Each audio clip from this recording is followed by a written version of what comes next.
Olá, boa noite. Boa noite. No Ângelus, Papa envia mensagem aos filipinos, agradece viagem à Espanha e recorda novos beatos. Na reflexão, Leão XIV afirmou que Jesus chama seus discípulos a serem sinais de esperança. Moradia e fraternidade. Ação solidária muda a rotina de família em São Paulo. Igreja Católica celebra 20 anos de beatificação do Padre Eustáquio, missionário holandês que viveu no Brasil. Projetos no Congresso Nacional podem gerar impacto de R$1 trilhão nas contas públicas. Em clima junino, paróquia transforma jogo da seleção em momento de convivência. Procissão Luminosa celebra legado de fé e serviço da Beata em Axica. O Canção Nova Notícias está começando. A serviço da vida e da esperança.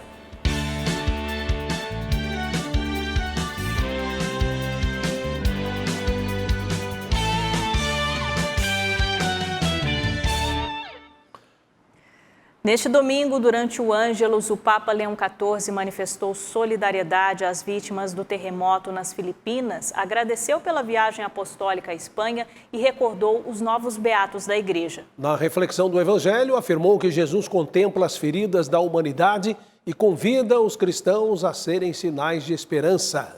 Durante a oração mariana, Leão XIV recordou com gratidão a viagem apostólica realizada à Espanha entre os dias 6 e 12 de junho. Ringrazio il popolo spagnolo che mi ha accolto con grande O entusiasmo. Papa agradeceu a acolhida calorosa recebida em todas as etapas da visita, manifestou o reconhecimento ao rei Filipe VI, aos bispos e às comunidades que encontrou ao longo da viagem, destacando a fé e a devoção do povo espanhol.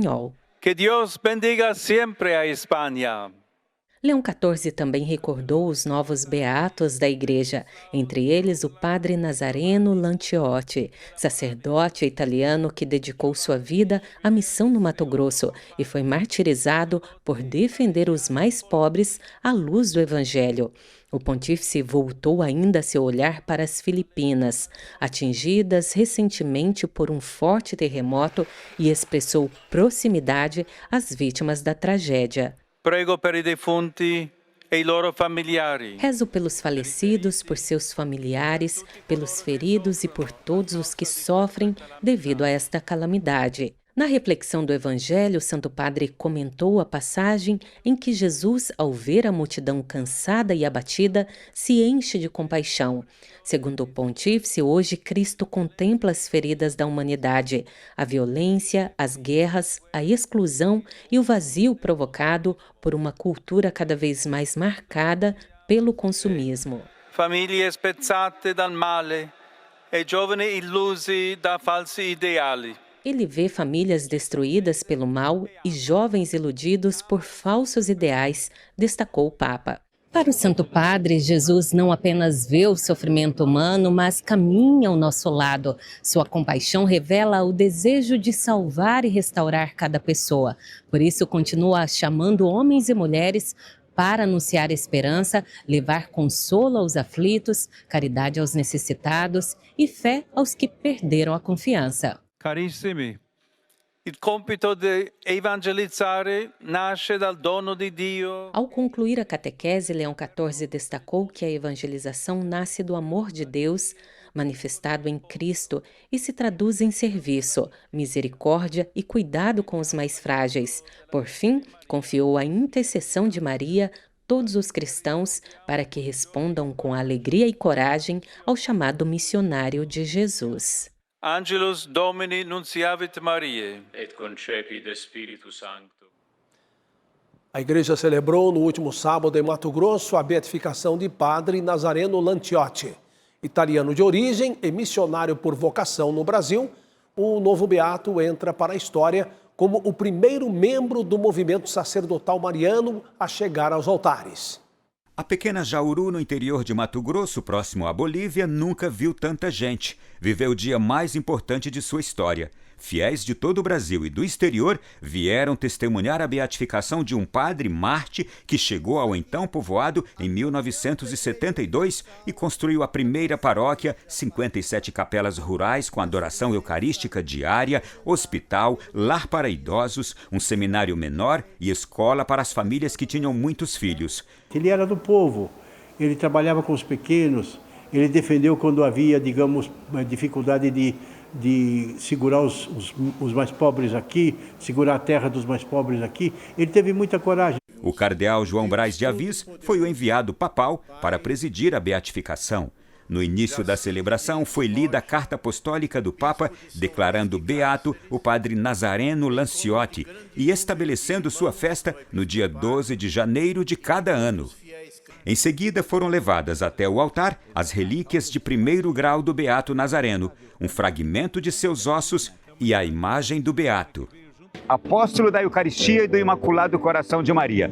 Com essas duas colunas, ergueu um povo na fé, desde as zonas rurais do Mato Grosso até as grandes cidades, através do movimento sacerdotal mariano, do qual se torna o primeiro membro a alcançar a honra dos altares.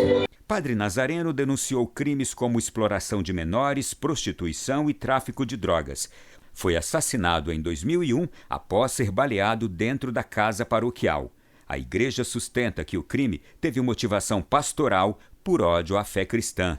Agora está esclarecido isso, né?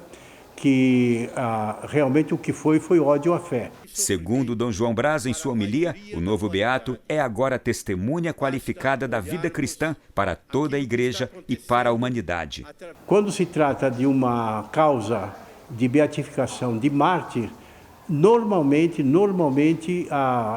o segmento da causa é muito rápido. Na presença de religiosos e autoridades, foram abençoadas as relíquias, o túmulo com o quadro do beato e um memorial que conta toda a sua história. Se temos um padre do nosso presbitério, da nossa diocese, que deu a vida pela missão, pelo evangelho, então nós precisamos também mirar no seu exemplo, no seu testemunho, para sermos bons pastores segundo o coração de Jesus. Nesta segunda-feira, a igreja celebra 20 anos da beatificação do padre Eustáquio, religioso holandês da Congregação dos Sagrados Corações. Em Minas Gerais, a devoção ao missionário da saúde e da paz continua mobilizando milhares de fiéis. Um testemunho de fé marcado pela convicção de ter recebido uma graça. Luzia relembra com emoção o dia 15 de junho de 2006. Diante de milhares de fiéis reunidos no Mineirão, Padre Eustáquio, conhecido pela dedicação aos pobres e aos doentes, era proclamado beato pela Igreja Católica. Naquele momento, ela fez um pedido especial. Eu tinha um filho, na época meu menino tinha 5 anos, e eu tinha muito desejo de ter outro filho. Mas, ao mesmo tempo, eu tinha medo de ter outro filho, né? Visto que minha mãe mesmo faleceu de parto. Quando foi no outro Corpus Christi, coincidentemente, seria dia 7 de junho, a Mariana nasceu. Mas a ligação da família com o padre Eustáquio começou muito antes. A tia de Luzia foi secretária do primeiro vice-postulador da causa e ajudou na organização de documentos importantes do processo de canonização. Dessa história ficou também uma relíquia. Uma sacola marrom. Quando eu vi, eu falei, é a relíquia, porque eu tinha visto essa relíquia uma única vez. Histórias como a de Luzia ajudam a explicar por que a devoção ao padre Eustáquio, o missionário da saúde e da paz, permanece tão forte. O processo iniciado há décadas segue à espera da comprovação de um milagre. Padre Vinícius atua como vice-postulador da causa de canonização do Brasil. A igreja espera um novo sinal do céu através de um milagre, algo que seja reconhecido também cientificamente. E nós temos vários casos extraordinários que estão em estudo e estamos com muita esperança de que não haverá mais que esperar tanto. Diariamente, Padre Vinícius ouve relatos de pessoas que conheceram o beato ou que guardam memórias de familiares ligadas ao missionário. Testemunhos que também fazem parte da própria história da família. Meus pais eram vizinhos do Padre Eustáquio, meus avós, e então é a celebração da vida de fé dessa comunidade. O legado do missionário da saúde da paz segue presente na fé e na devoção de quem continua recorrendo à intercessão de Padre Eustáquio. Neste fim de semana, Campo Grande foi sede do Encontro Nacional da Família Salesiana. O encontro promoveu momentos de partilha e reflexão sobre como manter vivo o carisma de Dom Bosco diante dos desafios da atualidade. Os representantes das congregações, institutos e associações que formam a família salesiana se reuniram no Instituto São Vicente, na capital sul-mato-grossense, para refletir sobre o amor, a razão e a fé que formam o sistema preventivo de Dom Bosco. A Canção Nova é um dos 15 grupos que compõem essa grande árvore que é a família de Dom Bosco. É um momento para também perceber que estamos caminhando juntos, de sentir esse caminho de conjunto, não só a nível regional, mas a nível do Brasil todo. O objetivo do evento foi esclarecer de que maneira o sistema preventivo pode ajudar a enfrentar os desafios na formação da juventude no contexto atual. O desafio também de uma conversão permanente, porque o sistema preventivo nos leva mesmo a uma vivência muito particular que justamente nos desafia a sermos irmãos, a sermos presença salesiana no mundo hoje. Porque se nós estamos cuidando de criança, nós estamos cuidando do jovem de amanhã. Se estamos cuidando das famílias, estamos cuidando do espaço dos jovens. Só que nós temos que compreender muito bem o sistema preventivo hoje. Não basta pensar que é método. Não, é um jeito de ser e de viver. Vindos de todas as regiões do Brasil, os membros da grande família de Dom Bosco viveram dias de oração, reflexão e convivência para renovar o amor ao carisma e à missão a cada um confiada. Cada um tem seu rosto, cada um tem seu jeito, mas nós temos um rosto comum. E esse rosto comum se chama espiritualidade salesiana. E ela pode ser vivida de modos diferentes, mas ela sempre leva vida em abundância para nossos jovens. O presidente Luiz Inácio Lula da Silva está na França, onde participa de reunião dos líderes do G7, que acontece nesta terça-feira. Hoje, Lula se reuniu com o presidente francês Emmanuel Macron. Nossa conexão, então, agora é com a Aline Campelo, que está em Brasília, ao vivo, e traz as informações para nós. Ô, Aline, boa noite para você. Excelente noite, Reinaldo, e a todos que nos acompanham ao vivo. O encontro entre os presidentes Lula e Emmanuel Macron durou cerca de 40 minutos nessa tarde. Entre os temas discutidos, os dois destacaram o avanço da cooperação entre Brasil e França nas áreas de defesa e desenvolvimento tecnológico. Também foi tratada a ampliação da cooperação entre a Guiana Francesa e o estado do Amapá. Outro ponto acompanhado de perto foi a possibilidade de um contato entre Lula e Donald Trump durante a abertura do encontro. A expectativa ganhou atenção porque seria o primeiro encontro presencial entre os dois após o anúncio de novas tarifas americanas sobre produtos brasileiros. No governo brasileiro, a avaliação é que parte das medidas ainda pode ser negociada diplomaticamente. Outra parcela, porém, é vista como de implementação mais provável. Embora o Brasil não faça parte do G7, Lula participa da cúpula a convite do presidente francês Emmanuel Macron.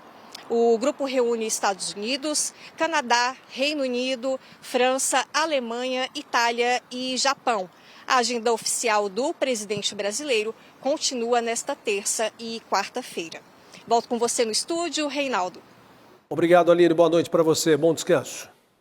Projetos de lei em tramitação no Congresso Nacional podem gerar um impacto de R$1 trilhão nas contas públicas em 10 anos. O governo avalia recorrer ao Supremo Tribunal Federal caso as propostas sejam aprovadas. 9 projetos de lei em tramitação no Congresso Nacional podem gerar um impacto de até 111 bilhões por ano nas contas públicas. Em um horizonte de 10 anos, o custo estimado pode ultrapassar R$1 trilhão. O valor supera a economia projetada com a reforma da Previdência, calculada em cerca de 855 bilhões de reais. Os cálculos são do Ministério da Fazenda.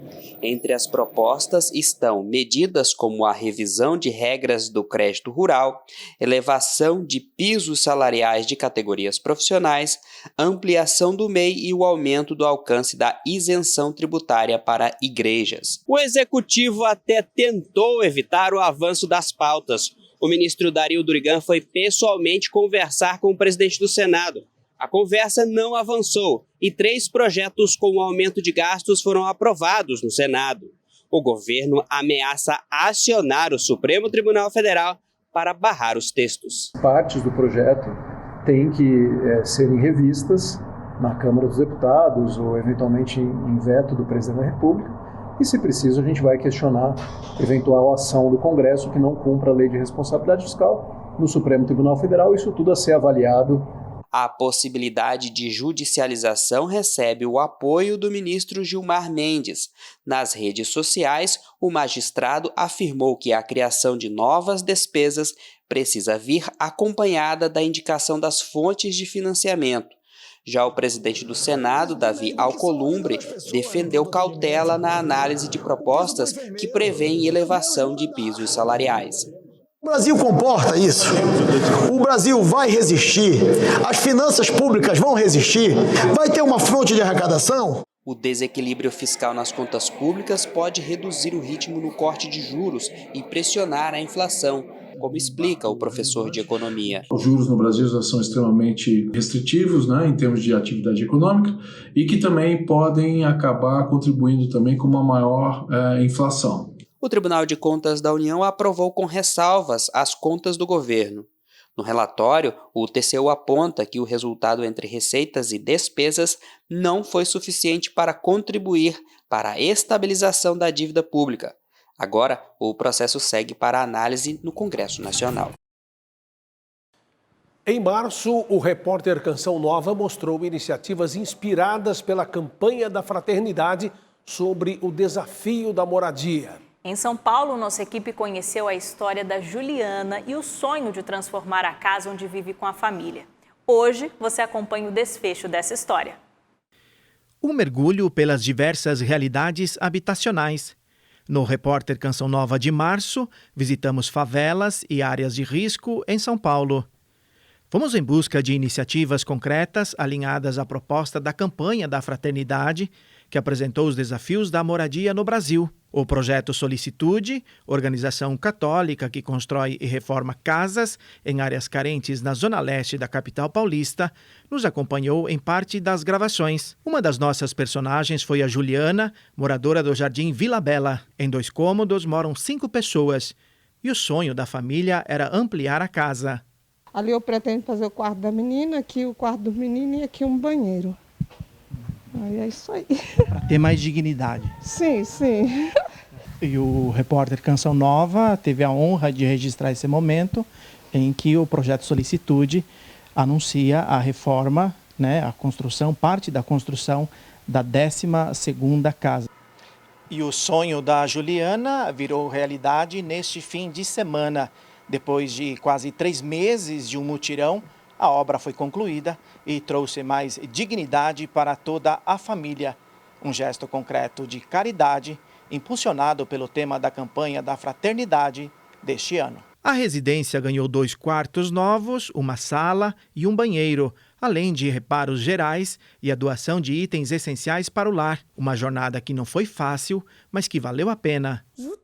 Tudo, emoção, às vezes aquela nervoso, indignação, às vezes com o pedreiro, mas deu tudo certo no final e estamos muito felizes. Achei maravilhoso, bom demais, viu? A benção. A obra foi orçada em R$50 mil, mas a providência divina se encarregou de dar um jeito em cada detalhe. Cada voluntário que passou, cada doador que se dedicou com muito amor. Um pouco ou muito, diante dos olhos de Deus, é o suficiente para hoje atingir essa família.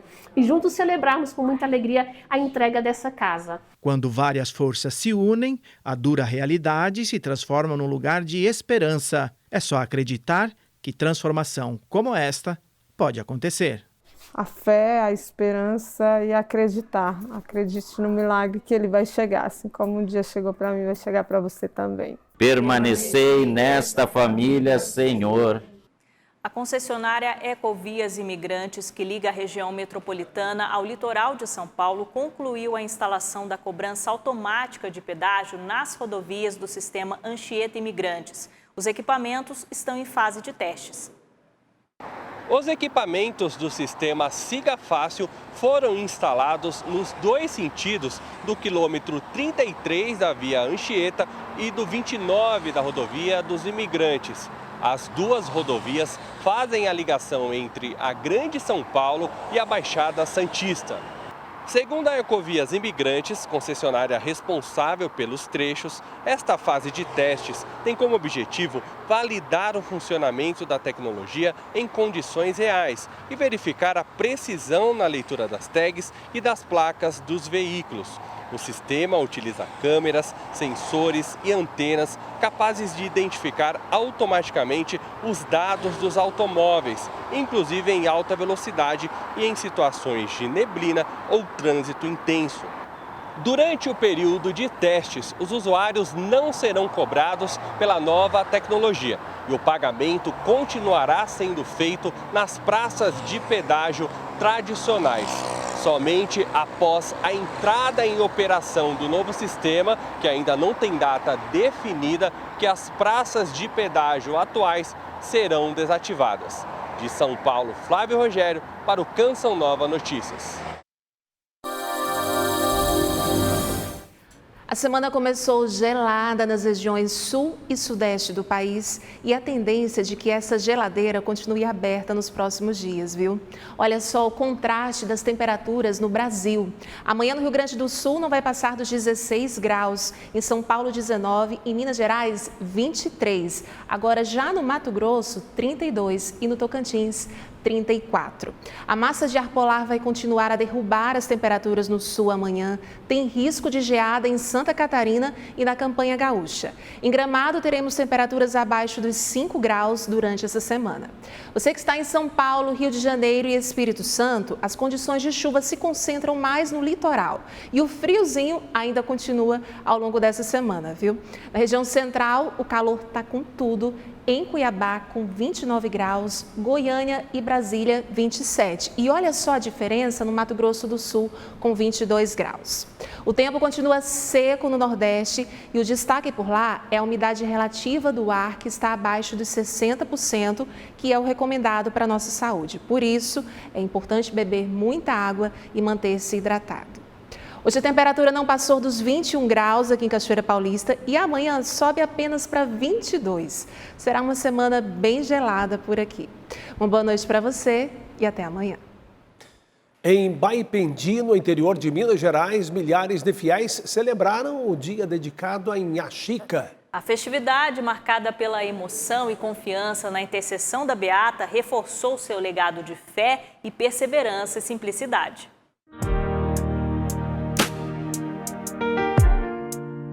A vida da Beata Inhá Chica recorda que o chamado à santidade é universal e acessível a todos. Sua humildade ensinou ao Brasil e ao mundo que o ser santo se constrói no serviço silencioso aos irmãos. E a Inhá Chica, ela nos dá essa compreensão de que, sendo ela leiga, o chamado é para todos. Os restos mortais da Beata estão preservados no Santuário de Nossa Senhora da Conceição, lugar que se tornou destino de oração e peregrinação. Casa com porta aberta para tantos corações que desejam encontrar o Senhor como Inhá Chica encontrou em sua vida. Para celebrar Inhá Chica, a tradicional procissão luminosa. Em cada vela acesa e em cada passo dado, os fiéis expressam confiança ao contar com a intercessão de quem dedicou a vida ao cuidado dos mais necessitados. A simplicidade e humildade de Inhá Chica seguem motivando a vida e a fé de milhares de devotos. Na chegada ao santuário, momento de agradecer pelas graças alcançadas e sentir de perto a paz e a presença da Mãe dos Pobres. Relatos de graças alcançadas continuam chegando, como o de Maria Natalina, que clamou pela saúde do neto. Deu icterícia muito alta, ficou internada na UTI neonatal 5 dias e corria o risco de vida.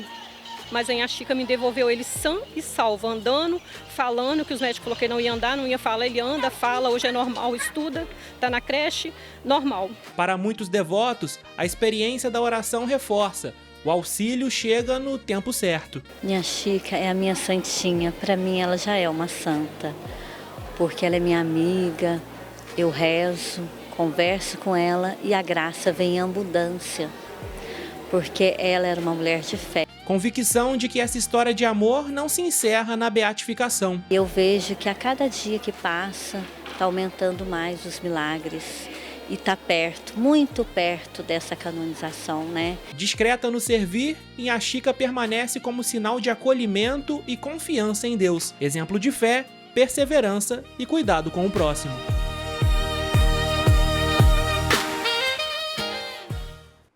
Neste fim de semana, a Canção Nova acolheu mais um acampamento na Trilha da Cura da comunidade Betânia.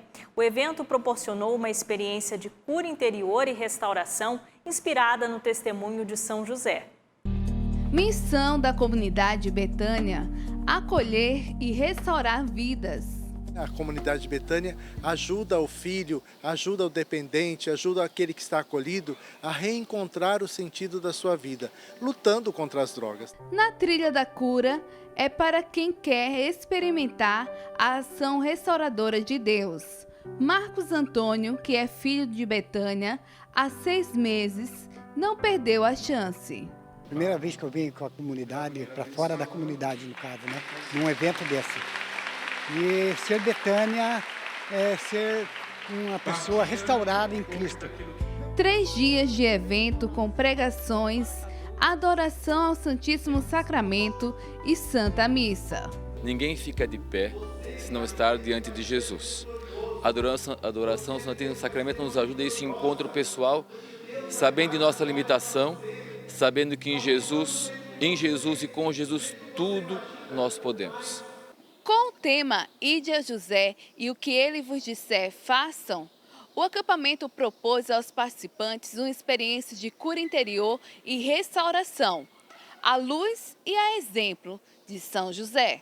O tema escolhido de São José é de fato tocar a providência de Deus que manifesta no nosso meio. Não só a providência material, não só a providência financeira ou algo do tipo, mas uma providência espiritual. Para quem adquiriu feridas emocionais e espirituais no mundo, o encontro foi restaurador. Eu acho importante proclamar a cura interior, proporcionar a cura interior para que a pessoa seja salva e alcance o amor e a misericórdia do Senhor para um caminho no céu, para trazer paz. E cada um leva para casa um aprendizado.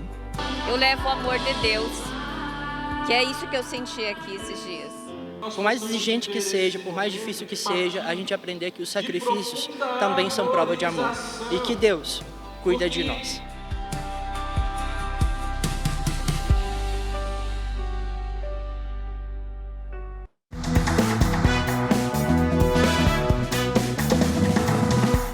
Os Santos Juninos são celebrados em inúmeras paróquias do Brasil. Neste ano, de modo especial, a fé ganhou a parceria do esporte para unir uma comunidade do Vale do Paraíba Paulista. Emerson Tersigni e Ederaldo Paulini contam essa história.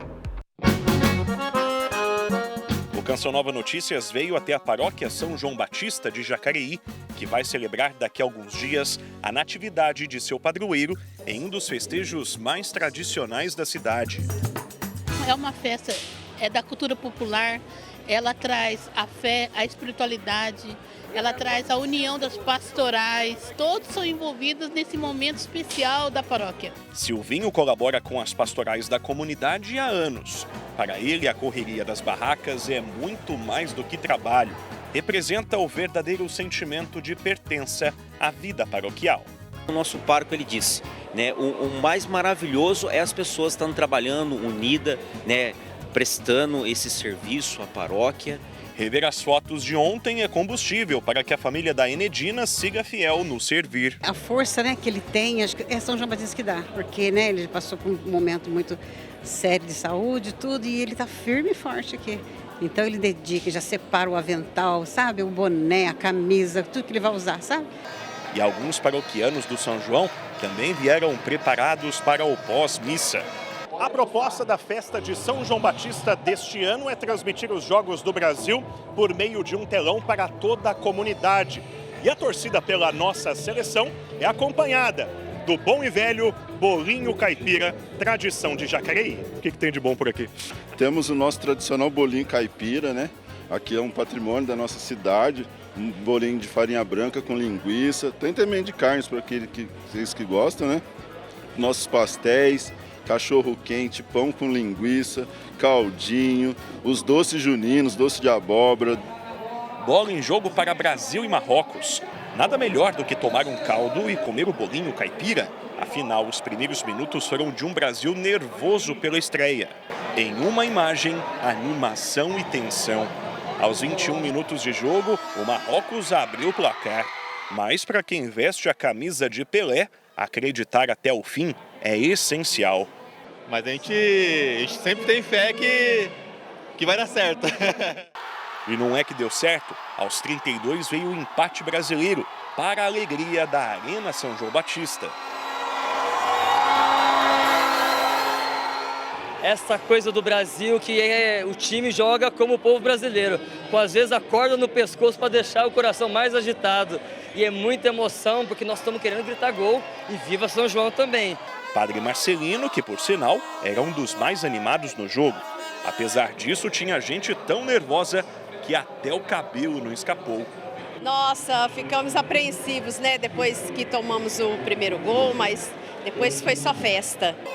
Seu resultado não veio no campo, a festa da juventude e a experiência de reunir a comunidade foi um gol de placa para a evangelização. Eu gostaria que a paróquia de São João fosse um lugar para pertencer a Deus, às famílias, à comunidade, mas a experiência com certeza satisfez o nosso povo de São João Batista, aqui da nossa paróquia em festa.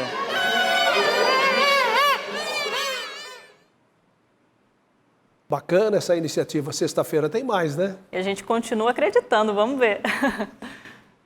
Assista a seguir a Santa Missa ao vivo, direto de São Paulo, às 9, Buscai as Coisas do Alto, e às 10, Revolução Jesus. Boa noite e até amanhã, se Deus quiser. Boa noite e paz para você.